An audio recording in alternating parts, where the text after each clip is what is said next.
This is VOA News. Reporting by remote, I'm David Byrd.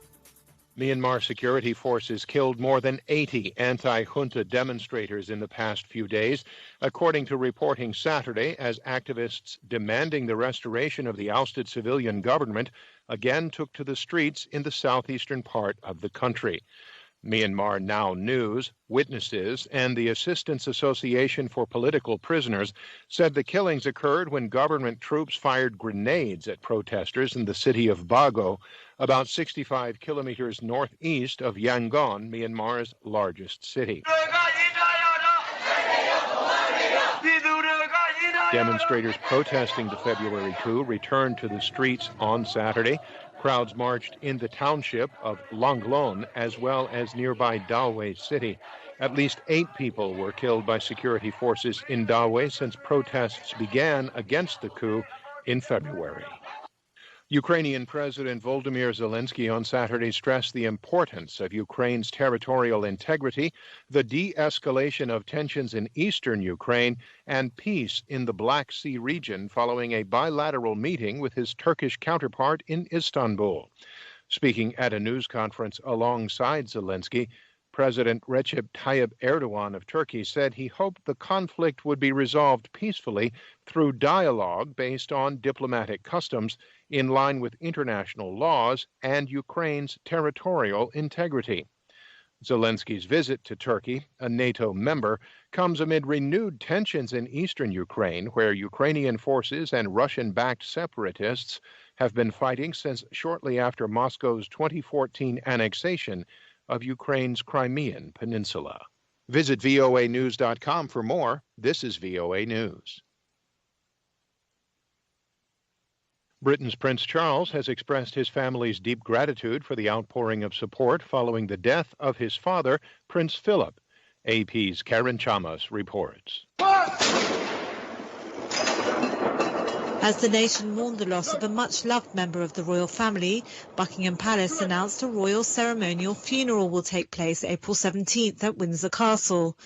His son, Prince Charles, said he was touched by the number of people around the world who have shared the family's loss and sorrow. My dear Papa was a very special person who, I think above all else, would have been amazed by the reaction and the touching things that have been said about him. The service will be slimmed down and entirely closed to the public.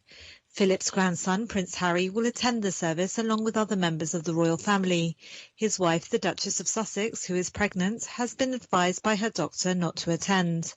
Karen Chamas, London.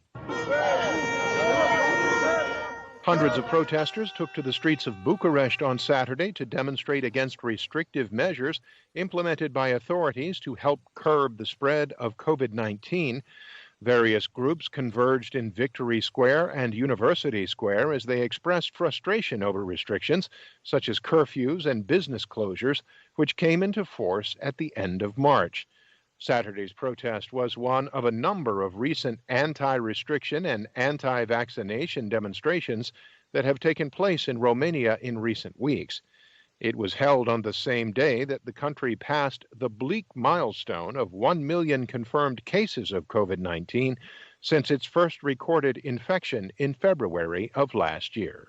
Georgia health officials have halted vaccinations at a site administering the Johnson&Johnson shot after 8 people experienced adverse reactions. However, experts say it doesn't seem to be an issue with the vaccine. AP's Julie Walker reports. 3 other states also temporarily shut sites down. Dr. Amy Baxter at Georgia Medical College says it's not the Johnson&Johnson vaccine that's the issue here. It's that people taking it are more prone to fainting. There's no problem with the J&J vaccine. There's no problem with safety. It's just that we have made it easier for people who don't like needles to get vaccinated with only 1 shot. She says those people go for the J&J vaccine. The vaccine is very safe, and tiny minor side effects are nothing compared to the risk of dying or prolonged illness. Or Dr. Baxter says problems we don't even know COVID causes yet. I'm Julie Walker. You can find more on these stories and the rest of the day's news at voanews.com. You can also follow us on the VOA mobile app. Reporting by remote, I'm David Byrd, VOA News.